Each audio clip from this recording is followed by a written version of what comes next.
धर्म पुराण, the essence of India. आध्यात्म, संस्कृति, संस्कार, जीवन का आधार। नमस्कार, मैं अंजना मिश्र। मैं साइकोलॉजिस्ट एवं न्यूरोलॉजिस्ट हूँ। आप अंक ज्योतिष के विषय में बात करना चाहते हैं आज आपसे, तो बताइए। देखिए, अंक विज्ञान और अंक ज्योतिष तो एक ही है। मनोविज्ञान और अंक ज्योतिष की अगर हम बात करें तो साइकोलॉजी और न्यूमरोलॉजी ये एक दूसरे से जुड़ी हुई हैं। ये दोनों विषय आपस में जुड़े हुए हैं, क्योंकि हम साइकोलॉजी के माध्यम से, मनोविज्ञान के माध्यम से किसी विषय की पर्सनैलिटी, किसी व्यक्ति की साइकी, उसकी वेवलेंथ, उसकी वॉइस लैंग्वेज हम सब समझ लेते हैं। जब हम उसकी पर्सनैलिटी समझ लेते हैं, फिर जब हम उससे न्यूमरोलॉजी में बात करते हैं, अंक ज्योतिष के बारे में बात करते हैं, उससे जानना चाहते हैं, पूछना चाहते हैं, तो निश्चित रूप से क्या है कि हमें उससे बहुत मदद मिलती है। और बल्कि ये मैं तो कहूँगी दर्शन, आध्यात्म, मनोविज्ञान, ये सारे विषय एक दूसरे से परस्पर जुड़े हुए हैं। देखिए, मैं सिर्फ कीरो को फॉलो करती हूँ। मैंने अंक ज्योतिष की किताबें मैंने बहुत पढ़ी हैं, अध्ययन मैंने किया है, लेकिन मैं सिर्फ कीरो को फॉलो करती हूँ। मैंने शिमाली जी को भी पढ़ा है, पर शिमाली जी को पढ़ने के बाद, उनके कैलकुलेशंस निकालने के बाद मुझे कोई संतोषजनक उत्तर नहीं मिले। लेकिन कीरो का 100% मुझे रिजल्ट्स मिले हैं, और मैं ये दावे से कह सकती हूँ कि अगर हम कीरो को फॉलो करते हैं, कीरो की कैलकुलेशन कोई मुझसे करवाता है, अपने नाम का कैलकुलेशन करवाता है, अपनी डेट ऑफ बर्थ बताता है, अपने मूलांक के बारे में जानना चाहता है, तो उसको एकदम सही, तार्किक और बिल्कुल जानकारी सही मिलेगी।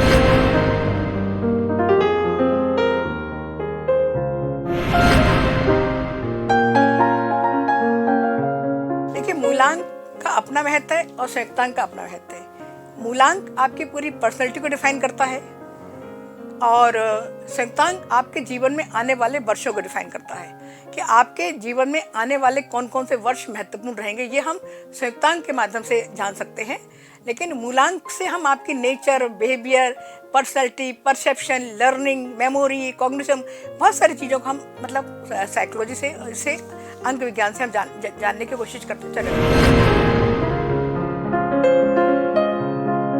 देखिए, क्या है कि हर मूलांक की अपनी विशेषता होती है। जैसे मैं हर मूलांक के बारे में थोड़ा आपको बताऊंगी, है ना, इतना विशेष नहीं बता पाएंगे। वैसे मैं सभी अपने दर्शकों को ये बता दूं, अपने सुनने वाले श्रोताओं को भी ये बताना चाहती हूँ कि अंक ज्योतिष में केवल 1 से लेकर 9 तक मूलांक होते हैं। आपका जन्म किसी भी तारीख को, जैसे आपका जन्म 22 तारीख को हुआ है, तो आपका 2 + 2 आपका मूलांक होगा 4। तो इसी तरह से हमारे 9 तक मूलांक होते हैं। अगर 30 तारीख को जन्म हुआ है तो आपका 3 मूलांक होगा। तो 1 से लेकर 9 तक हमारे सारे मूलांक होते हैं।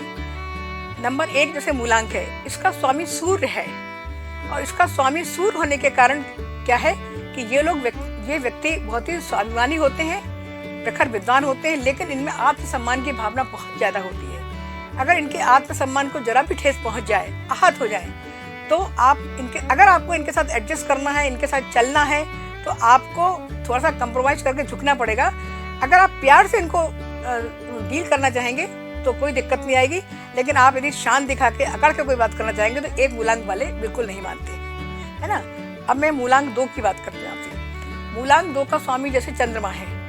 मूलांक 2 वाले लोग बहुत ही कल्पनाशील होते हैं और सृजनशील होते हैं, असाधारण प्रतिभा रखते हैं, लेखन में, काव्य में उनकी विशेष रुचि होती है, भावुक होते हैं, संवेदनशील होते हैं, उदार होते हैं। लेकिन सबसे खास बात जो 2 मूलांक की है वो ये है कि 2 मूलांक वालों के दिमाग में एक साथ कई योजनाएं चलती रहती हैं। उससे क्या होता है कि वो हमारे पास 24 घंटे हैं, 24 घंटे को हम कैसे भी डिवाइड कर सकते हैं। हम 4 घंटे में ये काम करना है, अगर हम कई प्रायोरिटीज लेकर के चलेंगे तो हम कुछ नहीं कर पाएंगे। हम अगर प्राथमिकता तय कर लें, हम एक लक्ष्य बना लें कि आज की तारीख में हमें केवल इतना और केवल इतना ही करना है, तो 2 मूलांक वाले यदि इस बात में अपनी प्रतिभा को साध लें, केवल उनके मन में जो विचार आता है उसको स्थिर हो जाए, कॉन्सेंट्रेट हो जाए, तो एक चीज़ को करने के बाद फिर वो दूसरे चीज़ में जाए, तो निश्चित रूप से उनको सफलता मिलेगी और वो बहुत आगे बढ़ेंगे। मूलांक 3 की मैं बात करती हूँ आपसे। मूलांक 3 के जो लोग होते हैं वो अनुशासन प्रिय बहुत होते हैं। वो स्वयं भी अनुशासन में रहते हैं और वो दूसरों को भी अनुशासन में देखना चाहते हैं। वो बिल्कुल नहीं ये चाहते हैं कि हमारे साथ जो जो भी चीज़ है आपके पास है, यदि मैं बहुत ही एक दूसरी भाषा में एक बात करूं तो मैं कहना चाहूँगी मूलांक 3 वाले जो होते हैं वो अपने अधीनस्थ जो कर्मचारी होते हैं उनको भी अनुशासन में देखना चाहते हैं। सबसे ज़्यादा महत्वपूर्ण उनके लिए डिसिप्लिन होता है और बहुत कड़क मिजाज के होते हैं। अंदर से बेहद नर्म हो सकते हैं, नर्म होंगे, लेकिन आपको बेसिक पर्सनैलिटी उनकी ऐसी आपको दिखाई देगी। और मूलांक 4 की मैं बात करूँ यदि आपसे, तो मूलांक 4 की सबसे खास विशेषता यह होती है कि मूलांक 4 वाले लोग कभी भी पैसा नहीं जोड़ पाते हैं। पैसा उनके पास टिकता नहीं है। उन्हें संग्रहशीलता पर ध्यान देना ही चाहिए।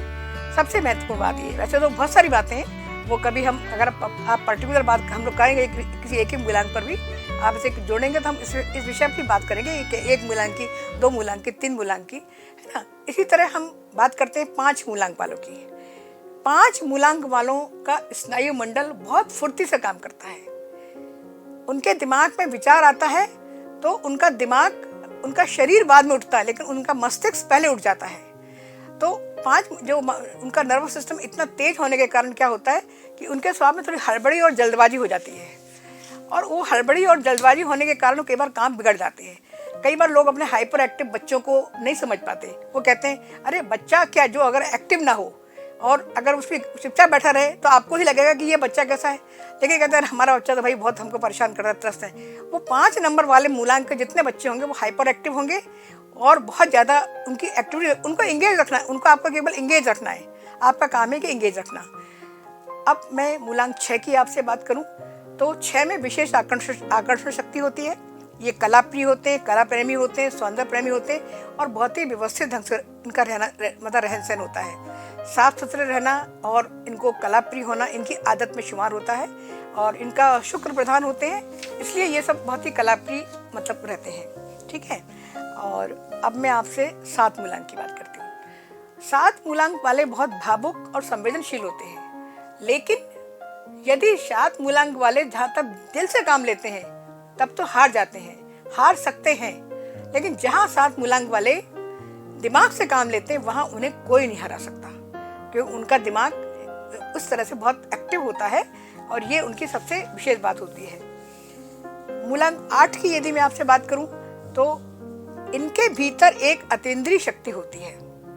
मूलांक 8 वाला कोई व्यक्ति होगा, उसके अंदर उसकी सिक्स सेंस बहुत तीव्र होगी। इतनी तीव्र होती है कि उन्हें आने वाली घटनाओं का पूर्वाभास हो जाता है। उन्हें आने वाली घटनाओं के बारे में पहले ही जानकारी मिल जाती है। वो दूसरे के मन में क्या चल रहा है ये वो बहुत आसानी से पकड़ लेते हैं। या और भी मैं स्पष्ट शब्द में कहूँ कि आप 8 मूलांक वालों को यदि मूर्ख बनाना चाहें तो मूर्ख नहीं बना सकते हैं। क्यों? क्योंकि उनके अंदर सब कुछ पहले ही घटित हो जाता है। वो आपके मन की स्थिति को भांप लेते हैं। और अंत में हम लोग बात करते हैं मूलांक 9 की। मूलांक 9, इसका जिसका भी मूलांक 9 है उसका जीवन काफ़ी संघर्ष में होता है। उसके जीवन में संघर्ष होता ही है, चाहे वो कितनी संपन्न घर में जन्म ले ले या विपन्न घर में जन्म ले ले। संघर्ष इसलिए होता है कि 9 मूलांक वालों को हमेशा बिजली के काम से बचना चाहिए, छोटे छोटे बिजली के करंट लगना, या इसके अलावा 9 मूलांक वालों को जैसे गैस में काम करते करते गैस लग जाना या करंट लग जाना, ये सब बड़ी मामूली बातें हैं। तो इनको बिजली के काम से, गैस के काम से, आग के काम से, इन सभी कामों से दूर रहना चाहिए और इनके जीवन में संघर्ष के बाद ही सफलता इनको मिलती है और संघर्ष इनकी लाइफ में रहता ही है। हाँ बेशक, देखिए नाम की गणना करने पर एक अंक बनता है। कोई भी नाम हम जब लेते हैं तो उसकी गणना करने पर एक अंक बनता है और वो एक अंक आपका नाम आपकी पर्सनैलिटी पर बहुत प्रभाव डालता है। एग्जाम्पल के तौर पर मैं आपको थोड़ा बता दूं, जैसे मोटे मोटे तौर पर कि जैसे 15, 23, 27, 45 है ना, 57, ये जिनके अंक बनते हैं उनका नाम बहुत शुभ ठीक होता है, बहुत अच्छा प्रभाव डालता है। ठीक इसके विपरीत यदि हम बात करें, जैसे अगर किसी का अंक हमने देखा, गणना की और 26 अंक आया, 26 अंक जिसका नाम का योग आता है उसका एक्सीडेंट होने की 90% संभावना होती है और होता ही है। मैंने अपनी लाइफ में इतने नाम कैलकुलेट किए हैं कि मुझे इसमें पूरा विश्वास है। अगर किसी का 51 आता है तो आप ये समझ लीजिए कि उसका मर्डर होने की पूरी संभावना रहती है। वो बहुत शक्ति को प्राप्त होगा, बहुत ऊंचाई को प्राप्त होगा, लेकिन फिर एकदम वो नीचाई पे आएगा। तो अगर कोई मुझसे कैलकुलेशन करवाता है 51 नाम निकलता है, तो मुझसे हाथ जोड़कर निवेदन करती हूँ कि आप अपने नाम में परिवर्तन कर लीजिए। ये बहुत ही महत्वपूर्ण है। जैसे एक मैंने नाम का कैलकुलेशन किया, मतलब आपसे किया हुआ है, मतलब मैंने वैसे आगे कि महेंद्र शर्मा, उन्होंने अपनी गणना करवाई थी, मैं आपको बता दूँ उस नाम के बाद। महेंद्र शर्मा में 16 अंक मिल करके 43 अंक बनते हैं। ये बहुत प्रयास करेंगे, लेकिन इनको सफलता मिलते सफलता मिलेगी, लेकिन सफलता जो ये चाहते हैं कि हमें उच्च श्रेणी की सफलता मिले, प्रथम स्तर की सीढ़ी में खड़ा हो जाऊँ, इसके लिए अगर किसी का नाम महेंद्र शर्मा है, मेरे संपर्क में भी 1-2 महेंद्र शर्मा है, मैंने उनको सलाह दी यदि आप इसमें के जोड़ लेंगे, केवल के महेंद्र शर्मा, तो उससे क्या होगा कि आपका 43 के 45 अंक बन जाएगा, जो 45 अंक आपका नेतृत्व प्रधान अंक है और आपको बहुत सफलता प्रदान करेगा। तो मात्र के जोड़ देने से, मतलब देखिए इसमें क्या है, ये न्यूमरोलॉजी जो है इसमें बिल्कुल कोई गोलमाल बात नहीं है, कोई बीच की बात नहीं है। इसमें 2 और 2 4 होते हैं, तो 4 ही होते हैं, 4.5 का यहाँ कोई काम नहीं है। हम लोग जो भी बताते हैं हम कैलकुलेशन करके बताते हैं, हम अपने मन से कुछ नहीं बताते हैं। जो भी व्यक्ति हम सवाल पूछता है हम उससे नंबर देते हैं, वो भी अभी आप आगे भी हम लोग डिस्कस करेंगे। और इसमें हम अपने मन से कुछ नहीं बताते हैं। ये टोटली आप देखें तो मैं ये कहूँगी कि ये साइंस है, ये विज्ञान है। जैसे साइंस के मतलब तथ्य होते हैं, तथ्यों के आधार पर हम कोई नियम स्थापित करते हैं। अंक ज्योतिष भी, ये ज्योतिषी गणना अलग होती है, जन्मपत्री की गणना, और अंक ज्योतिष की गणना अलग होती है। देखिए हर प्रश्न की गणना अलग अलग होती है। अगर आप मुझसे 10 प्रश्न पूछेंगे और मैं आपसे प्रश्न का उत्तर देने के लिए मैं आपकी वेवलेंथ से एक नंबर निकलवाने का प्रयास करूंगी। मैं बार बार लोगों से आग्रह करती हूँ, बार बार उनसे निवेदन करती हूँ कि देखिए जब मैं आपसे कोई नंबर पूछूं तो आप मुझे कृपा करके वही नंबर बताएं जो सबसे पहले आपके मन में आए। लेकिन लोग क्या करते हैं कि नंबर उनके मन में आता है 5 या 10, कोई भी नंबर आया, लेकिन वो उसको बदल देते हैं। वो कहते हैं कि ये नंबर मेरा लकी नंबर नहीं, सोच के बताते हैं। यहाँ सोचने वाला काम नहीं है, ये वेवलेंथ वाला काम है। आपकी वेव से जो नंबर आ रहा है, पहला नंबर जो आया है, अगर आप वही नंबर हमें बताएंगे तो आपके प्रश्न का बिल्कुल सही उत्तर आपको मिलेगा। लेकिन आप नंबर बदल देते हैं तो हमारी कैलकुलेशन भी बदल जाती है, इसलिए इसका बहुत ही मतलब फर्क पड़ता है।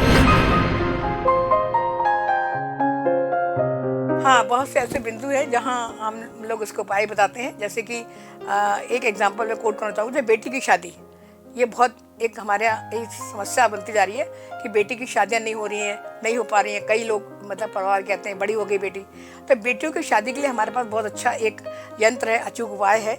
अगर उसको कोई कारगर ढंग से सही ढंग से करता है तो 45 दिन में पहले तो 45 दिन में उसकी इंगेजमेंट हो जाती है, उसकी व्यवस्था हो जाती है। इसके अलावा अगर थोड़ा सा कोई मांगलिक है, डबल मांगलिक है, उसके भी हम लोग 71 दिन की एक यंत्र बताते हैं। और रेमेडीज़ में हम और भी चीज़ें आपको बताते हैं। जैसे कोई अगर मुझसे पूछता है कि मैं अगर कोई मुझे सवाल करता है कि मैं PSC में इस बार निकल जाऊंगा या नहीं, और हमारे कैलकुलेशन में आता नहीं, इसका मतलब क्या, हम केवल वर्ष की गणना करते हैं। तो हो सकता है कि 4 साल बाद वो व्यक्ति निकल जाएगा, लेकिन उसको हर साल प्रश्न करने का मतलब हमारा पर्टिकुलर काम है, पर्टिकुलर प्रश्न है, मैं इस वर्ष PSC की परीक्षा में निकल जाऊंगा या नहीं। और अगर हम कहते हैं नहीं तो फिर नहीं है, और अगर उसमें नहीं मतलब उस वर्ष के लिए नहीं है, फिर अगले साल हम अंकों की गणना करेंगे तो उस वर्ष हो सकता है कि वो निकल जाए। तो हम इसमें स्थायी रूप से नहीं, इसमें संचारी भाव आप मान लीजिए कि तात्कालिक प्रश्न जो होते हैं वो हमारे लिए बहुत ही महत्वपूर्ण होते हैं। और यहीं से हम लोग देखना शुरू करते हैं, कैरियर काउंसलिंग और इमोशनल काउंसलिंग की बात करते हैं। मैंने कई बार गणना की है राजनीतिक क्षेत्र में, और क्योंकि मैं जॉब में थी और मैं ग्वालियर में कॉलेज ऑफ एजुकेशन में साइकोलॉजी की प्रोफेसर थी, इसलिए मैं बहुत खुल के काम नहीं कर सकती थी। अब मैंने BRS ले लिया है, इसलिए अब कोई बंधन नहीं है, अब मैं बहुत खुल के काम कर सकती हूँ। मैं राजनीति में गणना करके ये बता सकती हूँ कि आपका कैंडिडेट जीतेगा या हारेगा, जीतेगा भी या नहीं जीतेगा। इसका मैं अगर आप एग्जाम्पल लेना चाहेंगे या कोट करना चाहेंगे तो मैं आपको उदाहरण भी दे सकती हूँ। आदरणीय रमेश शर्मा जी आप सभी लोग परिचित हैं, है ना। रमेश शर्मा जी ने एक बार मुझसे पूछा था कि शीला दीक्षित और अरविंद केजरीवाल में कौन जीतेगा। जब मैंने शर्मा जी को कहा कि नहीं केजरीवाल जी जीतेंगे, तो आपने कहा नहीं मैडम संभव नहीं है। मैंने कहा मैं कुछ नहीं कह रही हूँ, जो कुछ कह रहा है वो हमारा कैलकुलेशन कह रहा है, हमारी गणना कह रही है, हम इसे अपने मन से कुछ कहते ही नहीं है। हाँ, ये हो सकता है कई बार कि नाम को तोड़ने में गलती हो जाए या हो सकता है कि ये बहुत बारीक काम है, गणना करने में कोई गलती हो जाए। गणना करने में कोई गलती हो सकती है, हम 2-3 लिखते हैं, अंकों से जोड़ते हैं, हिंदी का इसमें पूरा कैलकुलेशन है। तो राजनीतिक क्षेत्र में मैंने उनको कई बार पहले ही बताया है, और इस तरह से आपको एक एग्जाम्पल और कोट कर सकती हूँ, आप मतलब चर्चा में रहेंगे। लाहौर के गोविंद सिंह जी हैं, कांग्रेस के नेता हैं, उनको मैंने 3 बार कैलकुलेशन करके बताया है। कई लोगों की मैंने गणना की है, मेहर से भी एक बार मैंने मतलब गणना की है। अभी पश्चिम बंगाल में किसकी सरकार बनेगी, ये भी मैंने एक चैनल पर बातचीत की थी, उससे बातचीत की थी, तो उनका भी मैंने कैलकुलेशन कर 3 बार बताया है। और उनको आप फ़ोन करेंगे तो अन्ना मिश्र को बहुत अच्छी तरह वो पहचानते हैं, और उनको मैं 3 बार बताया। एक बार तो इतने डिप्रेशन में थे गोविंद जी, उन्होंने कहा था कि नहीं मैडम कुछ भी हो जाए मैं नहीं जीत पाऊँगा, और उन्होंने जिस व्यक्ति का नाम लिया, मैंने कहा आपका जो संघर्ष है, जो आपकी जो है, वो इस व्यक्ति के साथ तो है ही नहीं। मैंने उन्हें खुद बताया कि आपका जो प्रतियोगिता है वो रोमेश महंत के साथ है, और वास्तव में उन्होंने फिर बाद में उनका कैलकुलेशन में कहा लेकिन जीतेंगे आप ही, क्योंकि हमारे तीसरे चक्र में आप जीत के आ रहे हैं। तो मैं कहा जीतेंगे आप ही, और वो वास्तव में फिर बहुत कम वोटों से उनकी जीत हार हुई, बहुत कम वोटों से। सबसे पहले मैंने नरोत्तम मिश्रा जी का कैलकुलेशन, जीवन में सबसे पहला कैलकुलेशन नरोत्तम मिश्रा जी का निकाला था, जब वो रतन सिंह रावत के खिलाफ डबरा से खड़े हुए थे। वो मुझे जानते हैं, बहुत अच्छे से जानते हैं, और उनका बहुत, मैं एक ही बार गई उनसे मिली हूँ। उनका मैंने निकाला, उनके फादर मेरे पास आए थे तब, क्योंकि मैं उसमें भी जॉब में थी, +2 में थी, तो खुल के बात नहीं कर सकती, लेकिन मैं सहायक रूप में बात करती थी। ऐसे बहुत सारे एग्जाम्पल जिनसे आप अगर उसको टैली करेंगे तो आपको मतलब कोई दिक्कत नहीं हुई बात को करेंगे। जी मैंने बहुत सारी गणना की है, जैसे मतलब मैंने अभी आपको बताया कि मैंने मैयर के चुनाव में भी गणना की थी। एक भिंड के थे, उन्होंने मुझसे पूछा था, वो भी मैंने गणना करके बताया था। जैसे अभी बताया मैंने आपको नरोत्तम मिश्रा जी का भी मैंने एग्जाम्पल कोट किया, उनकी भी मैंने गणना की है।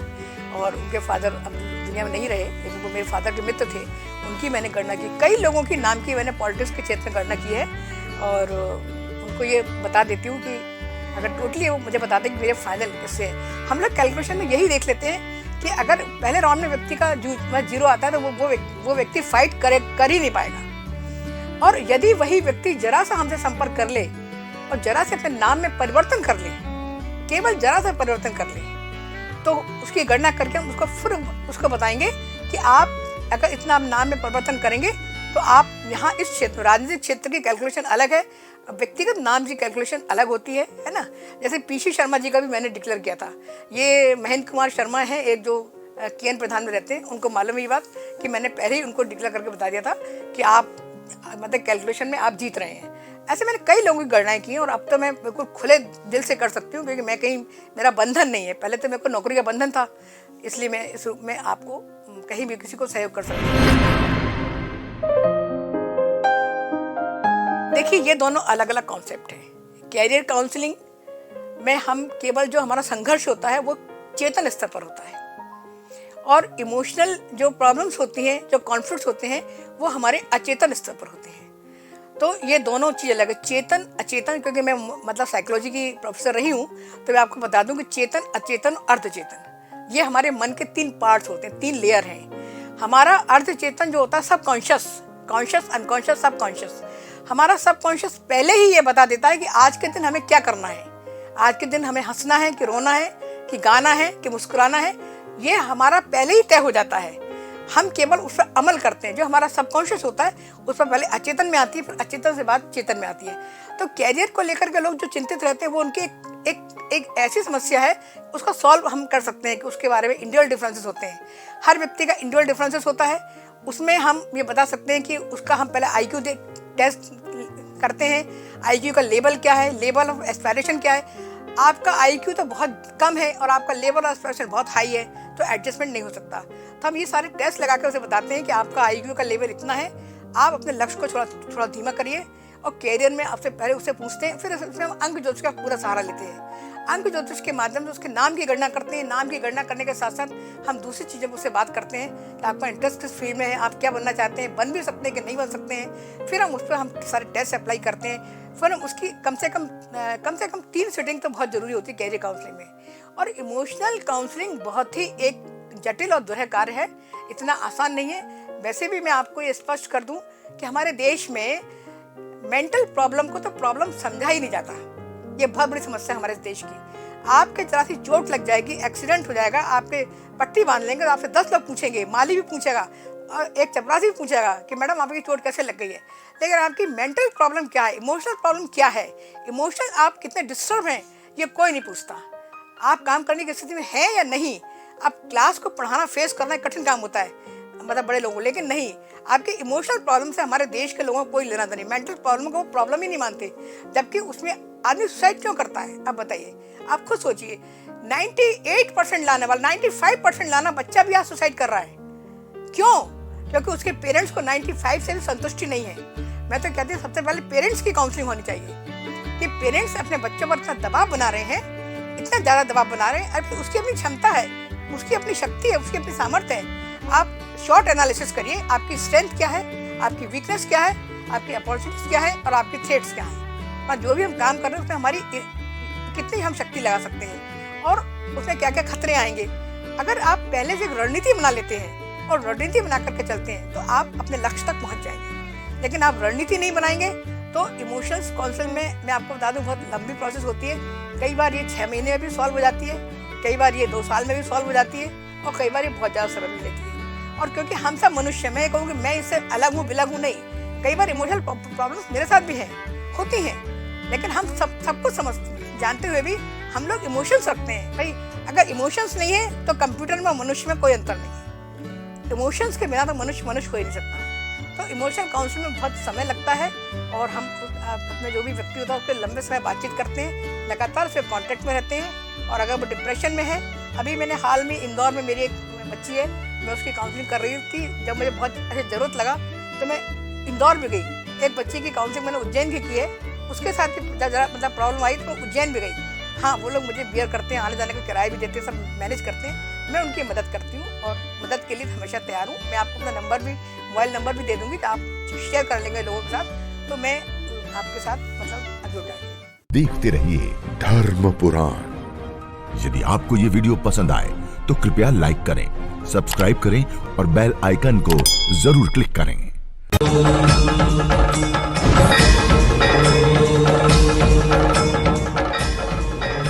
धर्म पुराण, द एसेंस ऑफ इंडिया। आध्यात्म, संस्कृति, संस्कार, जीवन का आधार।